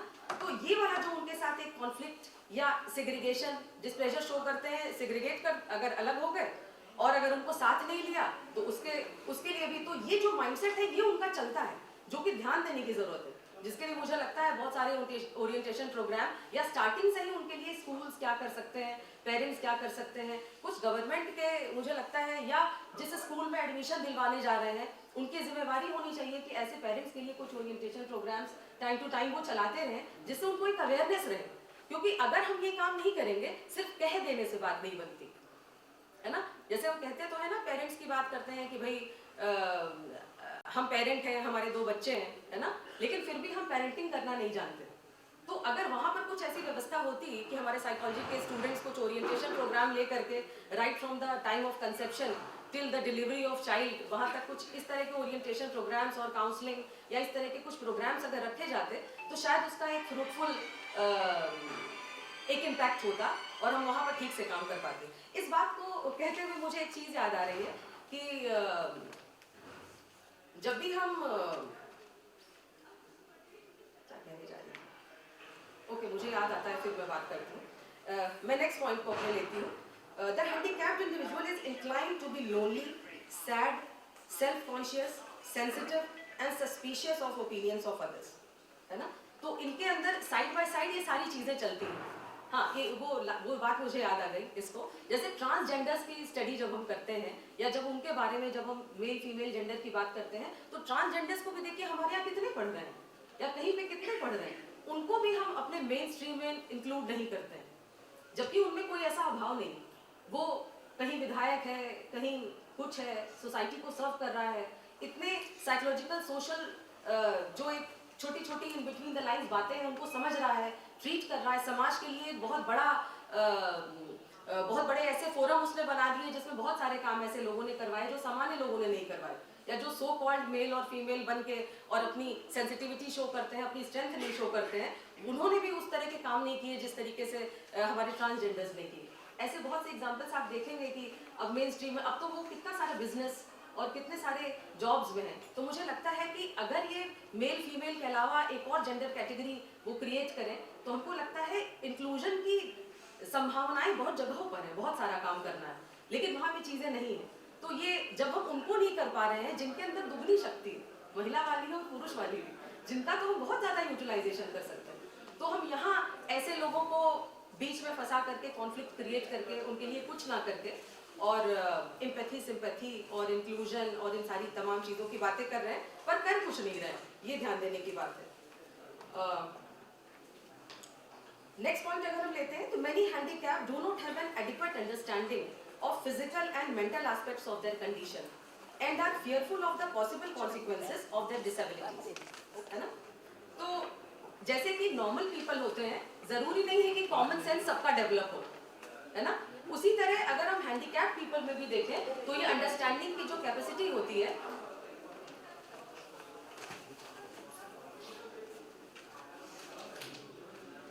वहां पे भी कहीं ना कहीं से इमोशनल इंटेलिजेंस को नर्चर करने की जरूरत है और एक अंडरस्टैंडिंग की जरूरत है, क्योंकि उनको ये लगता है कि उनको सब लोग समझे, उनकी प्रॉब्लम को सब लोग समझे, अंडरस्टैंड करें, सिर्फ प्रॉब्लम्स ही ना गिनाएं पर साथ में उनके अंदर ये वाला जो एक अप्रोच है अंडरस्टैंड करने का कि हमको भी समझा जाए, है ना?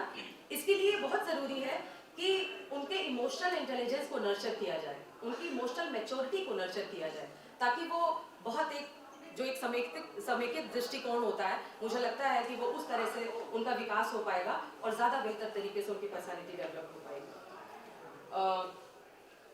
Then an underlying anxiety which may be sharpened by repeated failures growing out or related to the disability may become focused on minor ailments, है ना? होता क्या है कि एक अंडरलाइंग एंजाइटी उनके साथ चलती रहती है ना? एक थोड़ा सा काम अगर एक नॉर्मल पीपल को दे दिया जाए तो वो एंशियस हो जाते हैं, वो फियरफुल हो जाते हैं, लेकिन जब हमारे अंदर कोई चैलेंज लेने जैसी चीज़ है, क्योंकि कोई कमी है, एक हैंडीकैपनेस है जिसके लिए हमको अलग रखा गया है, अलग कैटेगरी में नौकरी दी गई है और तमाम चीज़ें, अलग एडमिशन मिला है, तो वो एक दिमाग में चलता है कि हम इस कैटेगरी में या इस तरह से सेग्रीगेट हम किए जा रहे हैं और हमसे कोई उतनी ज़्यादा उम्मीद ना करे, ये सोच के भी बच जाते हैं, जबकि उनके पास वो माइंडसेट होता है कि वो चीज़ों को बहुत अच्छे से कर सकते हैं, लेकिन कहीं ना कहीं से वही बात कि हमको पूछा भी जाए और हमको अलग भी समझा जाए, ये वाली चीज़ उनके साथ चलती है। तो ये जो साइकोलॉजी ऑफ फेल्योर है ये उनके साथ कहीं कहीं से चलता है कि कहीं हम फेल ना हो जाएं, हम ना कर पाएं, इस तरह की फियर के साथ वो चलते हैं। इस बात पे भी ध्यान देने की ज़रूरत है और शुरू से भी इसके बारे में वो अवेयरनेस और इस तरह के प्रोग्राम्स के बारे में बात करने की ज़रूरत है। And defects of personal appearance give more worry to the disabled than defects which are not readily visible. जैसा कि मैंने अभी आपसे कहा कि बहुत तरह की हैंडीकैपनेस है ना? किसी को बचपन से है, कभी हम इंजर्ड हो जाते हैं, एक्सीडेंट हो जाता है, उसमें हमारी लोकोमोटर या कुछ भी रिलेटेड हमारे कोई भी अंग भंग हो जाए या इस तरह की चीज़ें चलती हैं। समटाइम हमारे जो न्यूरोनल डेवलपमेंट में चोमोकिन्स और इम्यूनोग्लोबुलिन्स जो केमिकल्स होते हैं इनके कम सिक्रीशन से अप्रोप्रिएट सिक्रीशन इनका नहीं होता है तो भी फिजिकल डिफॉर्मिटी होती है और ब्रेन डेवलपमेंट नहीं हो पाता जिस तरह हुआ जाता है। तो यहाँ पर भी वो एक हैंडीकैपनेस और इस तरह की चीज़ें दिखाई देती हैं। तो इसलिए जो प्रेग्नेंट मदर्स हैं उस टाइम पर ये ध्यान रखना इसीलिए होता है कि सारी चीज़ें पूरा जो फिजियोलॉजी का पूरा उसके हार्मोन्स का वो सारा कुछ जो चल रहा है, जो केमिकल्स के जो एक्सचेंजेस हैं या जिस तरह का कॉम्बिनेशन कॉम्पोजिशन उनका बन रहा है उसको कैसे ट्रीट करना है, क्या करना है, ये कितना ज़रूरी है एक हेल्दी बेबी के लिए। और जब at the time of delivery भी ऐसा होता है कि कई बार जब ठीक से डिलीवरी या प्रॉपर प्रोसेस के साथ डिलीवरी या प्रॉपर टेक्नोलॉजिकल जो भी उनके पास चीज़ें होनी चाहिए उसके बिना भी अगर डिलीवरी होती है तो भी वो पेरेंट्स या वो लोग जिम्मेदार होते हैं उस बच्चे का जो कि पूरी लाइफ टाइम वो संघर्ष करता है, सफ़र करता है किसी तरह के हैंडीकैपनेस से। तो ये छोटी छोटी बातें हमारी हैं जहाँ पर हम लोग को बहुत ध्यान देना चाहिए कि इस तरह की चीज़ें ना हो। And the sudden trauma of disability may reactivate whatever fears and anxieties are latent within the individual. तो आप ये देख सकते हैं कि किस तरीके से ये जो ट्रॉमेटिक फेज में वो जाते हैं और हमारे कॉलेज में कई बार ऐसे बच्चे भी आते हैं जो कितनी मुश्किल से सीढ़ी चढ़ते हैं और कुछ तो ऐसे भी आए जिनको गोद में उठा करके लेके जाना पड़ता है।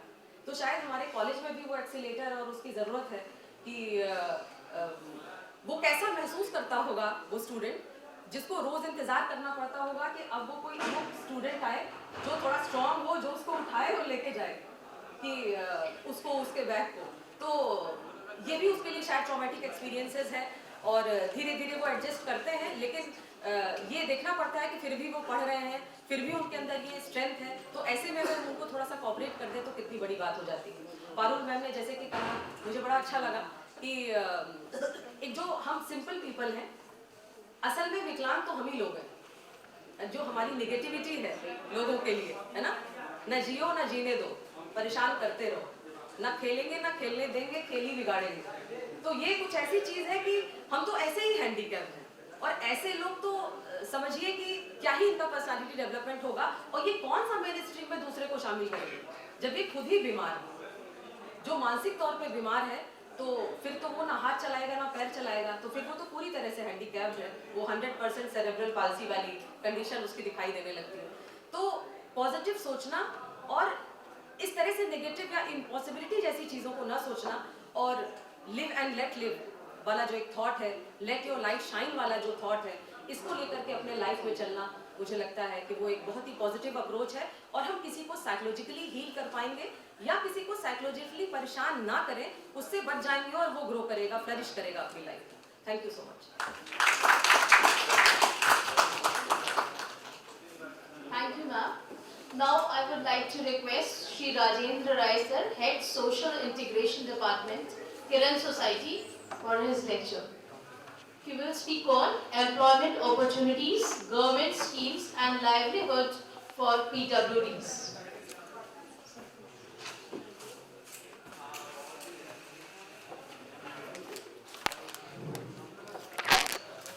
Thank you so much ma'am.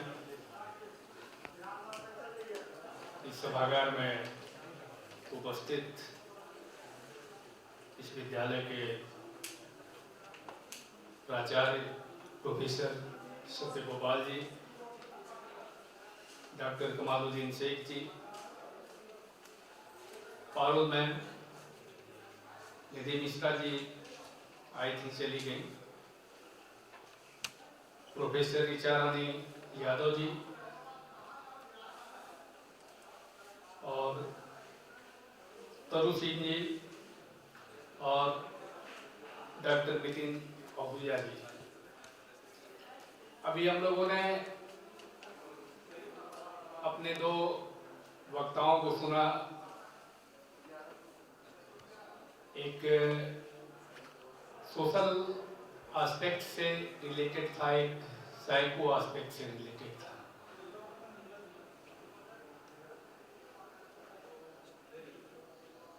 Nidhi ji ने एक बड़ी अच्छी बात बताया कि लोगों का सोशलाइजेशन ठीक तरीके से ना हो और साइको एक ऐसी प्रॉब्लम है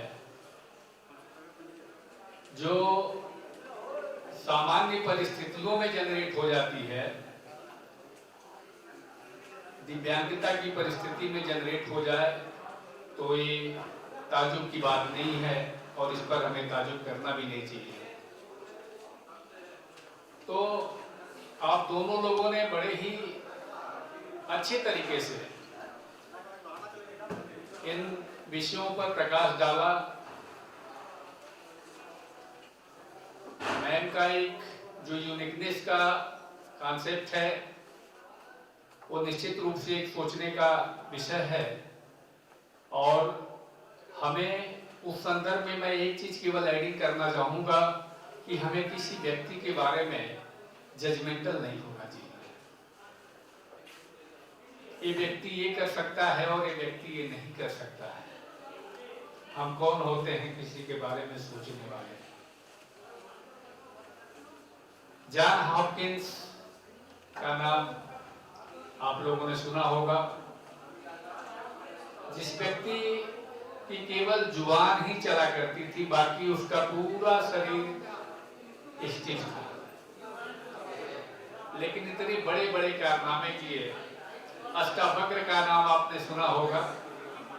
हमारा इतिहास इस बात का प्रमाण रहा है कि सूरदास जी रहे हैं, बहुत सारे व्यक्तित्व इस तरह के रहे हैं जिन्होंने बहुत बड़ी बड़ी ख्यातियां प्राप्त की और बहुत बड़ी बड़ी उपलब्धियां इस समाज को अर्पित किया।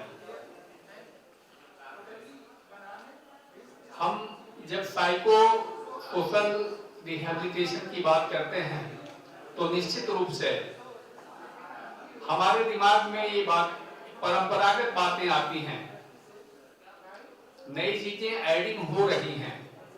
साइको सोशल के ऊपर उठ करके एम्प्लॉयमेंट की बात हो रही है, रिहैबिलिटेशन की बात हो रही है, इंक्लूजन की बात हो रही है, इंटीग्रेशन की बात हो रही है, लेकिन साइको सोशल प्रॉब्लम इससे अलग नहीं हो पा रहा है। और इसकी वजह क्या है? इसकी वजह अगर हम देखें तो निश्चित रूप से पूर्व में बहुत पहले से ही समाज में जो एक भ्रांति बनी हुई है वो कहीं ना कहीं आज भी लोगों के दिमाग में घर कर गई है, बैठी हुई है कि हमारा ये दिव्यांग बच्चा है, ये कुछ नहीं कर सकता, जबकि ये गलत है। और जिस दिन मैं बता दूं आपको इस साइको सोशल एस्पेक्ट का धीरे धीरे करके ये समाप्त होगा, मतलब इस पर वर्कशॉप होने कम होंगे, तो निश्चित रूप से तब हम कह सकेंगे कि पूरी तरीके से दिव्यांग विकास की तरफ अग्रसर है, उन्मुख है। तो ये सब कारण हैं।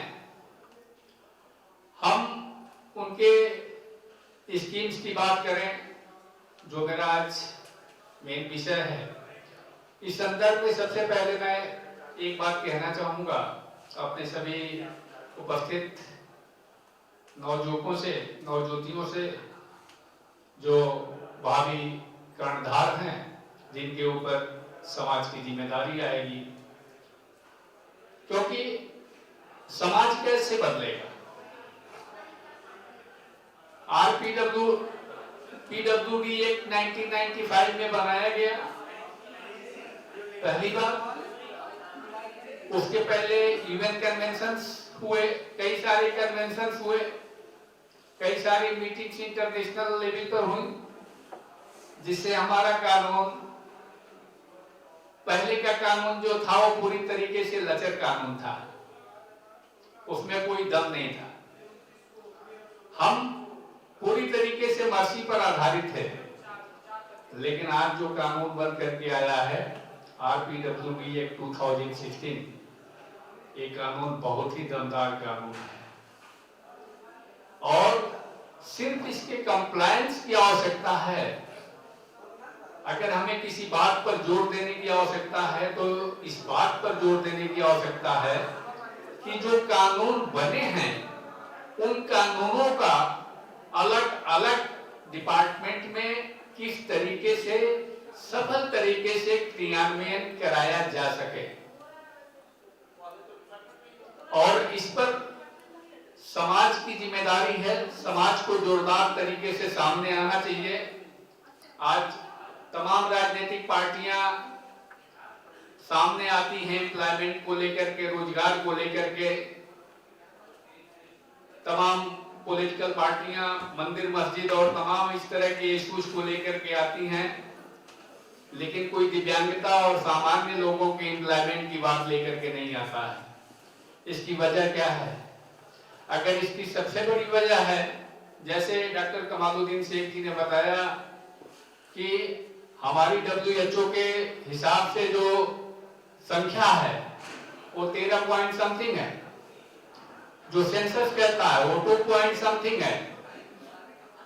लेकिन हमारा ये मानना है कि आज की डेट में अगर जनगणना होगी तो इससे कहीं ज्यादा हमें लगता है कि 20-25% से कम नहीं आएगा।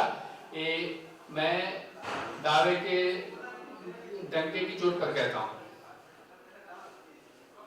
क्योंकि उसकी वजह है। आज सबसे पहले क्या था? पहले लोग फिजिकल डिसेबल्ड ज्यादा हुआ करते थे, आज मेंटल डिसेबल्ड ज्यादा है। उसके लिए कहीं न कहीं से हमारी जो सामाजिक मूल्यों का क्षरण हो रहा है वो भी जिम्मेदार है, हमारे नैतिक मूल्यों का जो क्षरण है वो भी जिम्मेदार है। हमारी जो परंपरागत बातें रही हैं, चाहे वो शादी से संबंधित हो, चाहे वो हमारे जीवन से संबंधित हो, हर चीज मैनेजमेंट हो गया है। शादी भी करना है तो एक मैनेजमेंट के तहत करना है। पहले शादी होती थी तो 1 महीना पहले, 2 महीना पहले घरों में हर्षोल्लास का माहौल रहा करता था। लेकिन आज शादियां होती हैं तो पहले क्या देखी जाती है? पहले देखी जाती है कि कितनी छुट्टियां पड़ रही हैं। उसी के बीच में जो है तिलक और शादी दोनों का मुहूर्त देख लिया जाता है कि लोग आए और जल्दी से चले जाएं। ये क्या है भाई? ये क्या है? इसी तरह से आज की युवा पीढ़ी ने बच्चा हमें कब चाहिए, कब क्या करना है, पूरा मैनेजमेंट चल रहा है। अगर हर चीज का अगर हम वर्णाश्रम व्यवस्था को देखें, हमारी जो वर्ण व्यवस्था है समाज में जो बनाया गया, वो बहुत सोच समझ करके हमारे समाज वैज्ञानिकों ने बनाया था, और उस समय इस तरह की समस्याएं कम हुआ करती थी। खैर, मैं अपने विषय से दूसरे विषय पर जा रहा हूं। मैं गवर्नमेंट की स्कीम्स के बारे में बताना चाह रहा था। देखिए, सबसे बड़ी बात यह है कि अगर कोई भी व्यक्ति दिव्यांग है तो सबसे पहले क्या है कि उसके पास दिव्यांगता का सर्टिफिकेट होना नितांत आवश्यक है। आपके जानकारी के लिए मैं बता दूं कि सबसे पहला जो डॉक्यूमेंट्स है वो ये है कि उसके पास दिव्यांग होने का सर्टिफिकेट हो, और उसके लिए हर जनपद में व्यवस्था बनाई गई है, और वो अब बहुत आसानी से ऑनलाइन आवेदन करने के बाद बन जाता है। ठीक है? जब तक वो डॉक्यूमेंट्स आपके पास नहीं है तब तक आपको कोई डिसेबल्ड मानने को तैयार नहीं होगा, चाहे आप कितना हो % डिसेबल्ड हो। तो वो सर्टिफिकेट सबसे पहले जरूरी है। उसके बाद रेलवे कंसेशन की सुविधा है। रेलवे कंसेशन में 1/4 किराया लगता है, एक अटेंडेंट भी साथ में जाता है। ठीक है? और बसों में भी दिव्यांग कैंडिडेट को पूरी तरीके से छूट है, वो कहीं भी यात्रा करता है, कहीं भी आराम से आ जा सकता है। एक नया कॉन्सेप्ट आया है, UDID card, unique identification card. जैसे हर कोई ऑनलाइन रिजर्वेशन करवा लेता था, लेकिन दिव्यांग नहीं करा पाता था। और यूडीआईडी कार्ड आने के बाद से अब दिव्यांग भी ऑनलाइन रिजर्वेशन करवा सकता है, हर सुविधाएं ले सकता है यूडीआईडी कार्ड के आधार पर, और उसको किसी भी तरह का कोई डॉक्यूमेंट साथ में लेकर के चलने की आवश्यकता नहीं है। उसको केवल अपना यूडीआईडी कार्ड अपने साथ रखने की आवश्यकता है। तो आपके जानकारी के लिए मैं बता रहा हूं कि ये भी बहुत आसान प्रोसेस है, इसमें कोई कठिनाई नहीं है, सारी चीजें ऑनलाइन हैं। अगर किसी भी व्यक्ति को कभी कोई तकलीफ हो, कोई दिव्यांग की मदद करना चाहते हैं, नहीं हो पा रहा हो, तो वो हम लोगों से संपर्क कर सकता है, हम लोगों से बात कर सकता है, और हम लोग उसका रास्ता उसको बता सकते हैं कि किस तरीके से वो इस कार्ड को प्राप्त कर सकता है। क्योंकि ये डॉक्यूमेंट्स, ये दोनों डॉक्यूमेंट्स, मेडिकल सर्टिफिकेट और यूनिक आइडेंटिफिकेशन कार्ड, ये दोनों बहुत ही जरूरी हैं।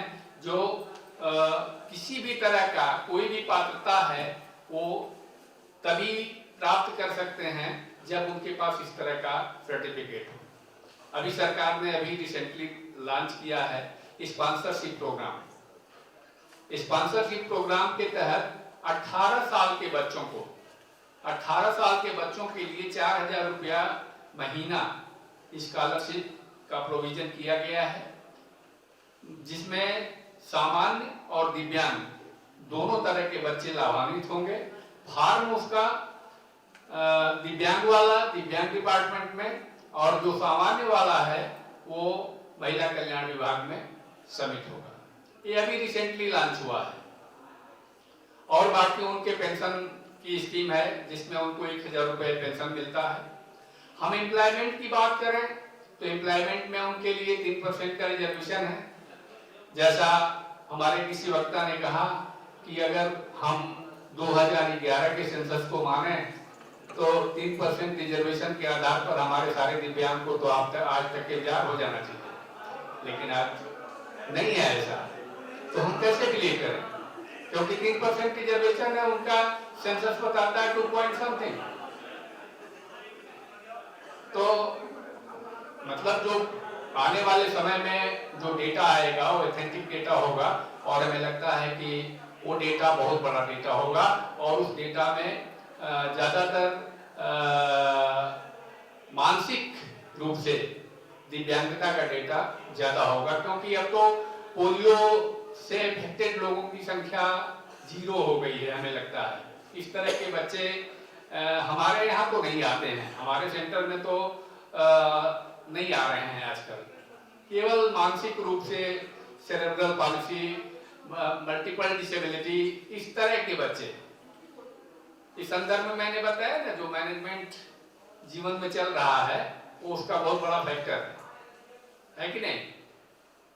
कभी हम लोग विस्तार में बात करेंगे कि वो फैक्टर किस तरीके से है, कि समय से बच्चा होना चाहिए, समय से उसका पालन पोषण होना चाहिए, और समय से मतलब उसका रिहेबिलिटेशन होना चाहिए, सोशलाइजेशन होना चाहिए। ये सारी चीज़ें कहीं ना कहीं से क्षरित हो रही हैं, कहीं ना कहीं से हम उससे दूर होते जा रहे हैं।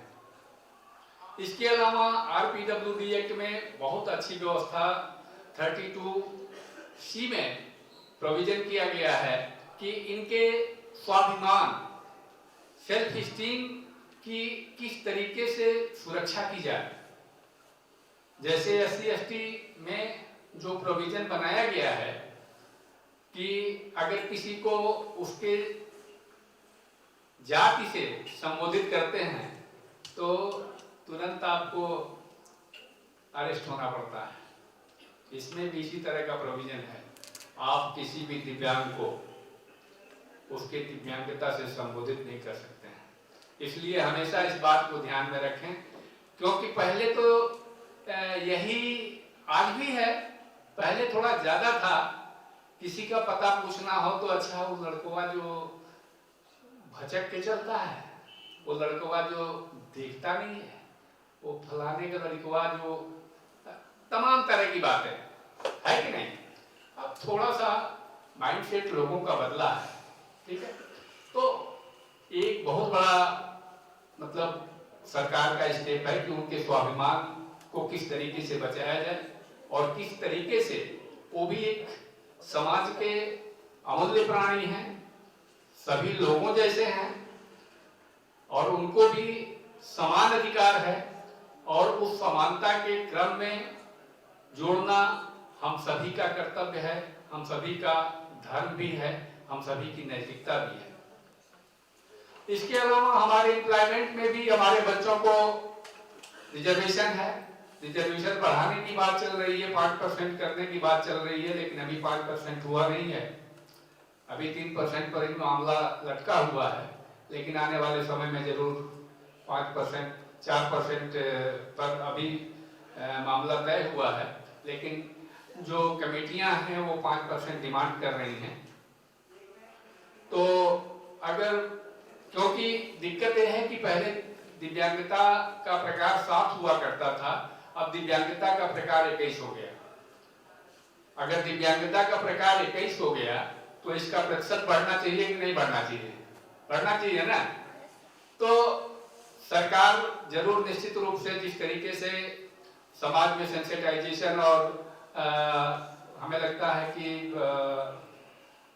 डीएवी पीजी कॉलेज दिव्यांगों के लिए तो काम नहीं करता है, लेकिन यहाँ की जो एक्टिंग कमेटी है, जो दिव्यांग कमेटी है, हमें बड़ी खुशी होती है, आश्चर्य भी होता है कि ये लोग तो दिव्यांगता के लिए अगर ये ना करें तो क्या फर्क पड़ता है? कोई फर्क नहीं पड़ता।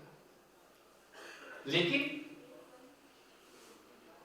डीएवी कॉलेज, आप जहां के विद्यार्थी हैं, वहां की कमेटी इतनी सेंसिटिव है कि हर साल इस तरह के कार्यक्रम यहाँ के इस परिवार के जो मेंबर हैं, डीएवी परिवार के जो मेंबर हैं, आप बड़े खुशनसीब हैं जो आप यहाँ के स्टूडेंट हैं और आपको वो सारे पैरामीटर्स, वो सारे नॉर्म्स जरूर मिलते हैं कि हर तरह के लोगों को देख सकें कि समाज में किस तरीके से हम अपनी सहभागिता को सुनिश्चित कर सकते हैं, क्योंकि ये भी आपके कर्तव्य का एक पार्ट है, ये भी सभी मनुष्य के कर्तव्य का एक पार्ट है।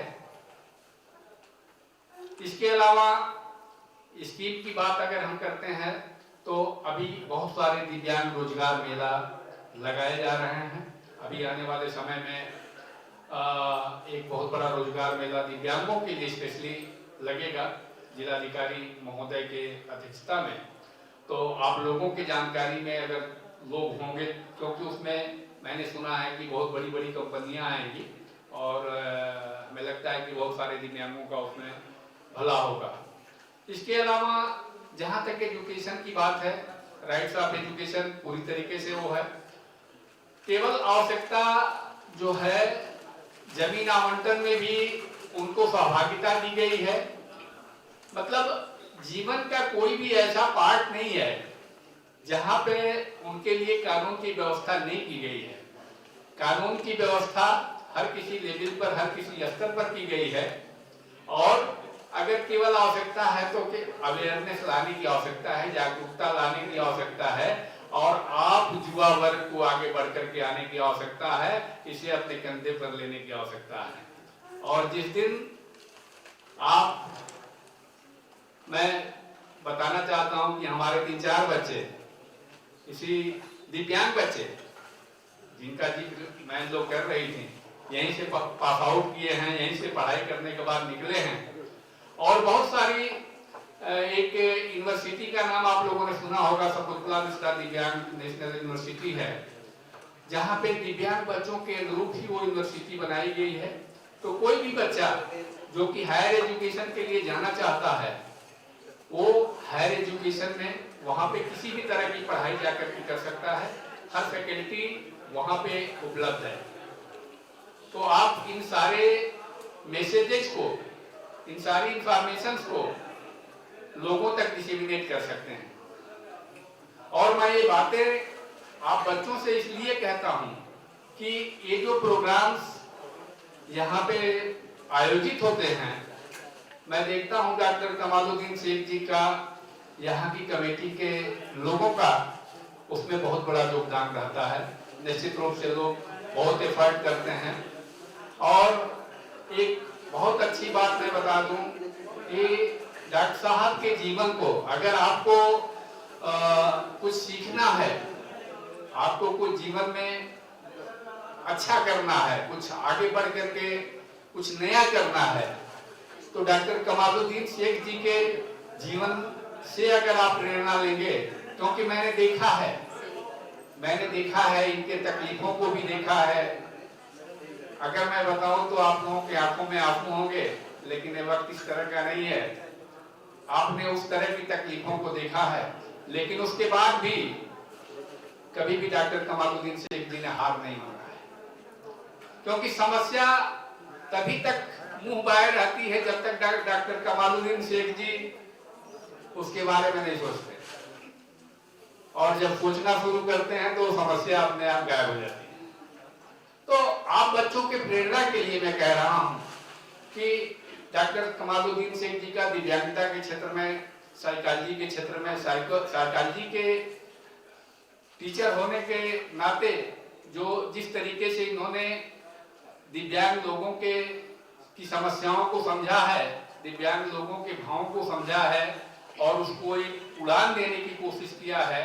मैंने ऐसे भी वो देखे हैं, बच्चों के हौसले टूटते हुए भी देखे हैं, लेकिन डॉक्टर कमालुद्दीन शेख जी के संपर्क में आने के बाद उनके हौसले में पर लगते हुए भी देखे हैं। तो आप बड़े खुशनसीब हैं जो आप इस विद्यालय के विद्यार्थी हैं और आप लोगों के सामने इस तरह की फैकल्टीज हैं। डॉक्टर सत्यगोपाल जी से, प्रोफेसर साहब से कई बार मैं मिल चुका हूँ, आता रहता हूँ मैं। आप लोग जो तरु मैम है, रीचा मैम है, रचना मैम है, तो आप लोगों का निश्चित रूप से जो एक प्रयास है कि आप लोगों को किस तरीके से नर्चर करके, किस तरीके से आप लोगों को एक सुदृढ़ मानसिकता का व्यक्ति बना करके, उस तरह का व्यक्तित्व हो आपका।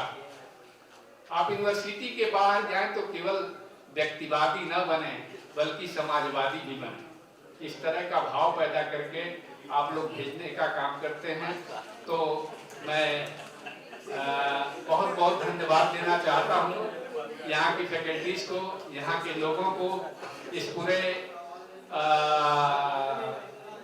डीएवी परिवार को, जो समय समय पर इस तरह के आयोजन करते रहते हैं, हम लोगों को आमंत्रित करते हैं और अपनी बातों को रखने का अवसर देते हैं। आप सभी को बहुत बहुत धन्यवाद।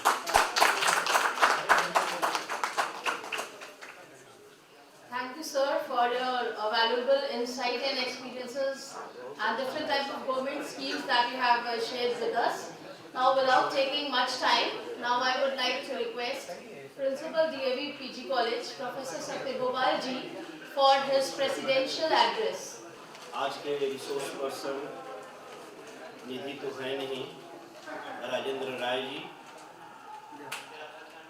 ऑर्गेनाइजिंग सेक्रेटरी कमालुद्दीन शेख जी, प्रोफेसर रीचा, डॉक्टर तरु, डॉक्टर सीमा, डॉक्टर कल्पना, हसन बानो जी, doctor Om Prakash, doctor Rajesh ji, doctor अरुणप्रिया, अभी हुई कि नहीं है? अच्छा, अभी नहीं हुई, हो भी जाओगी। और सबसे ऊपर आप सभी हमारे आज के पार्टिसिपेंट्स, वाकई में राजेंद्र जी ने आप लोगों को एक तरह का एक्टिवनेस का मंत्र दिया कि किस तरह से समाज में मुख्य धारा में लाना है। मैं आज दिव्यांगजनों के प्रति जो सेंसिटाइजेशन करने का माहौल आया है, उसके प्रति आभार व्यक्त करता हूं इस कार्यक्रम के माध्यम से कि शरीर भले ही दिव्यांग हो जाए, पर व्यक्ति को विचारों और भावनाओं से कभी दिव्यांग नहीं होना चाहिए, क्योंकि हम लोगों की असली पूंजी वही थॉट और वही इमोशंस होते हैं, जहां से सारी चीजें रेगुलेट होती हैं। तो इंसान की शक्ति, लोग कहते हैं कि उसकी आत्मा से होती है, और आत्मा कभी दिव्यांग नहीं होती, कभी भी नहीं। आत्मा कभी दिव्यांग नहीं होती है। हमारे अंग भले दिव्यांग हो जाए, आत्मा कभी दिव्यांग नहीं होती है। इस बात को हमको रखना है और हर व्यक्ति के लाइफ में जो स्ट्रगल्स होते हैं, चाहे वो नॉर्मल लाइफ भी जी रहा है उसके लाइफ में भी स्ट्रगल है, और जो इस तरह के डिसेबल लोग हैं, दिव्यांग लोग हैं, उनके लाइफ में भी स्ट्रगल है। डिपेंड करता है कि हम किस एटीट्यूड और किस सोच के हैं। यदि हम नॉर्मल होकर भी संघर्ष को सामना नहीं कर पाते हैं तो हमारी बद से बदतर स्थिति हो जाती है, दिव्यांगों से भी खराब स्थिति हो जाती है। तो ये डिपेंड करता है कि हमारी सोच, हमारी एटीट्यूड, हमारी फीलिंग, हमारी इमोशंस किस तरह के हैं और उसे हम टैकल करते हैं। जैसा कि राजेंद्र जी ने बताया कि सारी डिपेंड करता है परिस्थितियों पर।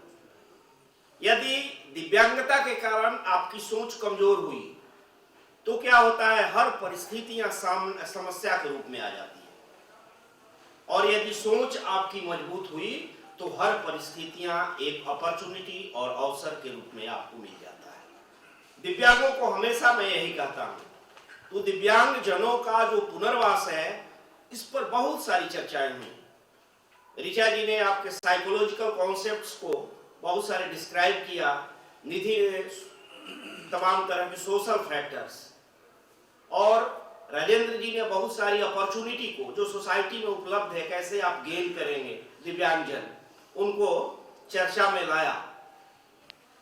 मैं दोनों तीनों सबको मिला देना चाहता हूं, साइकोलॉजिकल, सोशल और तमाम तरह के कमर्शियल, इकोनॉमिकल सब मिला दीजिए तो सामान्य जीवन में काम काज के लिए ऐसे दिव्यांगजन सोसाइटी में वापस कैसे आए, इस तरह के रिहैबिलिटेशन की चर्चा थोड़ा बहुत करूंगा, क्योंकि ये स्वाभिमान का विषय है।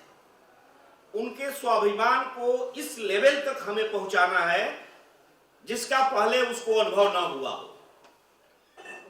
जहां तक सेग्रीगेशन की बात है, सेग्रीगेट करने से स्वाभिमान हमेशा नीचे ही गिरता है। इसलिए तमाम तरह के इंक्लूसिव एजुकेशन की चर्चाएं हुई। मानसिक और सामाजिक रूप से दोनों को मिलाकर कैसे व्यक्ति को हम रीच करें, इसके लिए इस तरह के रिहैबिलिटेशन की जरूरत होती है। दिव्यांगता तो ऐसी चीज है ना कि वह व्यक्ति चाह कर भी उससे छुटकारा नहीं पा सकता है, इसलिए उसको एक्सेप्टेंस तो करनी ही चाहिए। चाह लेगा भी तो भी नहीं छूट सकता है, इसलिए हम उसके तमाम तरह के जो मैनेजमेंट है उसकी तरफ ध्यान दें, न कि यह सोचकर कि हम इससे ग्रसित हैं। एक पूर्ण स्वस्थ व्यक्ति के हालात जहां आज की जो परिस्थितियां हैं वहां देखिए कि पूर्ण स्वस्थ है, उसका अपना सगा व्यक्ति भी उसको साथ नहीं दे पाता है। तो जो दिव्यांग है उनको दूसरा भला लोग कैसे साथ देगा, उसको स्वयं से ही सारी चीजें करनी है। किसी के भरोसे नहीं रहना है कि हम उस घर के हैं तो हमारे लोग मदद करेंगे। इसलिए व्यक्ति की अपनी जो इंडिपेंडेंट कार्य प्रणाली है उस कार्य प्रणाली को सुदृढ़ रखना है, अपने क्वालिटी ऑफ लाइफ को उसी अनुसार इंडिपेंडेंट रूप से हमेशा मजबूत करना है। इसके लिए एक होलिस्टिक अप्रोच की जरूरत होती है, इसके लिए एक कॉम्प्रिहेंसिव मॉडल की जरूरत होती है, इसके लिए एक स्ट्रेटेजी और प्लान की जरूरत होती है, तभी ये सारी चीजें संभव है। एक ऐसा प्रोसेस जो कम्युनिटी फंक्शनिंग के लिए रीस्टोरेशन करे, उसका दोबारा रीस्टोरेशन जब तक नहीं होगा तो ऐसे लोगों में आप वेलबींग उत्पन्न नहीं कर सकते हैं, हैप्पीनेस उत्पन्न नहीं कर सकते हैं। जब तक हैप्पीनेस आएगी नहीं तब तक आप अपने काम के प्रति उन्मुख या ओरिएंटेड नहीं होंगे। इसलिए हैप्पीनेस का योगदान है इसमें कि खुश होकर काम करना है, न कि खुशी के लिए काम करना है। जब आदमी खुश होकर काम करता है तो काम को कंप्लीट करता है। एक बड़ा एम है इसका, साइको सोशल रिहैबिलिटेशन का बड़ा एम ये कहता है कि रिकवरी जितनी हो रही है उसको प्रमोट करें, रिकवरी को प्रमोट करना और फुल कम्युनिटी इंटीग्रेशन के साथ क्वालिटी ऑफ लाइफ को इनहेंस करना। राजेंद्र जी ने बताया कि तमाम तरह के जो हमारे डिसेबल्ड लोग हैं उनमें तमाम तरह की चीजों से कमी आई है, पर जो मेंटल इलनेस है उससे संबंधित दिव्यांगता बढ़ी है। वाकई में आपने सही फरमाया है, मैं भी ऐसा देख रहा हूं। उसको कैसे मैनेज किया जाए, मेंटल इलनेस को कैसे मैनेज करेंगे? यदि बहुत सीवियर केस हो गया, सिजोफ्रेनिक सीवियर केस है, तो वहां पर रिहैबिलिटेशन के रूप में आपको तो मेडिकेशन देना ही पड़ेगा। फर्स्ट टाइम आपको जब तक मेडिकेशन नहीं देंगे, उसके लिए न्यूरोलेप्टिक ड्रग नहीं देंगे, मेजर ट्रैंक्विलाइजर नहीं देंगे, साइको एक्टिव ड्रग नहीं देंगे, तब तक उसके आप मेंटल जो एबिलिटीज है उसको ग्रास्पिंग लायक नहीं बना पाएंगे कि वो उसके थॉट लेवल को समझ सके, क्योंकि वो तो पूरा एकदम ब्लैंक है, उसको तो उसके पूरे थॉट प्रोसेस ही कुछ नहीं है, इमेजिनेशन पावर खत्म है। इसलिए हम मेडिकेशन को वहां पर रखेंगे। सोशल स्किल्स सबसे इंपॉर्टेंट चीज है। सोशल स्किल्स की ट्रेनिंग, सोसाइटी में कैसे लोगों के साथ उनको जोड़े, कॉग्निटिव परफॉर्मेंस को इंप्रूव करना।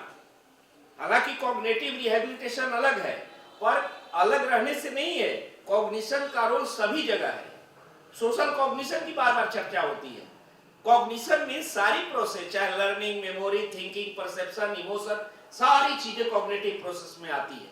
इन सारी चीजों को इनहेंस करना ये तभी संभव है जब उनको एक खास तरह के प्लानिंग और थेरेपी के द्वारा एक खास दिशा में उनको उन्मुख किया जाए।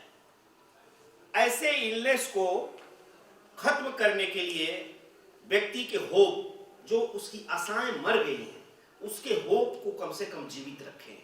जब तक उसकी आशाओं को आप जीवित नहीं रखेंगे, तब तक निराश होकर और डिटोरिएशन की तरफ जाएगा। आपका काम, साइकोलॉजिस्ट और काउंसलर का काम, उसमें होप उत्पन्न करना। और सोसाइटी से जो बहुत सारे लोगों ने चर्चा की, स्टिग्मा को हटाना। जब सोसाइटी से स्टिग्मा को हटाएंगे, होप उत्पन्न करेंगे, तो उसमें एक एम्पावरमेंट आता है, एक शक्ति आती है। और ऐसे लोगों को साइको एजुकेशन की बहुत जरूरत होती है, क्योंकि साइकोलॉजी सब कोई पढ़ता नहीं है। तो साइको एजुकेशन सोसाइटी में जाकर यदि हमारे साइकोलॉजी के स्टूडेंट जाकर देते हैं, तो इन चीजों से वे लोग अवेयर होते हैं कि ऐसे हमको करना है। बिना सोशल सपोर्ट का कोई चीज संभव नहीं है। सोशल सपोर्ट कितना मिल रहा है, फैमिली से कितना मिल रहा है, फ्रेंडशिप से कितना मिल रहा है, रिलेटिव से कितना सोशल सपोर्ट मिल रहा है, ये बड़ा इंपॉर्टेंट है। और इन्वायरमेंट, सेफ इन्वायरमेंट ऐसे दिव्यांगजनों को जो कि मेंटली इलनेस के शिकार हैं, उनको सेफ इन्वायरमेंट मिलना चाहिए, तभी वो कोई ट्रेनिंग कर पाएंगे, अन्यथा वो कोई ट्रेनिंग नहीं कर पाएंगे। न्यूरो रिहैबिलिटेशन की भी जरूरत होती है, क्योंकि हम बात साइको सोशल की कर रहे हैं, इसलिए न्यूरो रिहैबिलिटेशन नहीं कर रहे हैं। नहीं तो ऐसे लोगों को न्यूरो रिहैबिलिटेशन जरूर दिया जाता है। कुछ नहीं मिल रहा है तो एक लकीर खींचेंगे और कहेंगे कि इस लकीर पर कम से कम सीधे चलिए आप, क्योंकि ऐसे लोगों का कोऑर्डिनेशन ठीक नहीं रहता है। तो कोऑर्डिनेशन आप ठीक कर लेंगे, वो सेरिबेलम उसका सही काम करने लगेगा, तो सारी चीजें धीरे धीरे मैनेज हो सकती है। तो फैमिली और फ्रेंड के साथ जरूर जोड़ना चाहिए ऐसे दिव्यांगजनों को, अपनी फैमिली और अपने फ्रेंड के साथ, जिससे कि एक साइको सोशल रिहैबिलिटेशन हो सके और एक सोशल सपोर्ट भी मिल सके। एक फास्ट टेक्निक है, बाद के मैं एक हैंडबुक में देखा था इस टेक्निक का, बहुत अच्छा इसका परफॉर्मेंस का रिजल्ट आया था। Fast technique, functioning adaptation skill training. कैसे किसी सोसाइटी में या किसी अनजान जगह पर जाकर ऐसे लोगों को छोड़ दीजिए, वो कितना एडप्ट कर पाता है, कितना एडजस्ट कर पाता है, इसको बोलते हैं फास्ट ट्रेनिंग, फास्ट टेक्निक। तो ऐसे फास्ट टेक्निक को साइको सोशल रिहैबिलिटेशन के लिए बड़ा इंपॉर्टेंस है। ऐसे कौशल का विकास जो किसी भी परिस्थितियों में, किसी भी जगह पर अपने को समायोजित कर सके।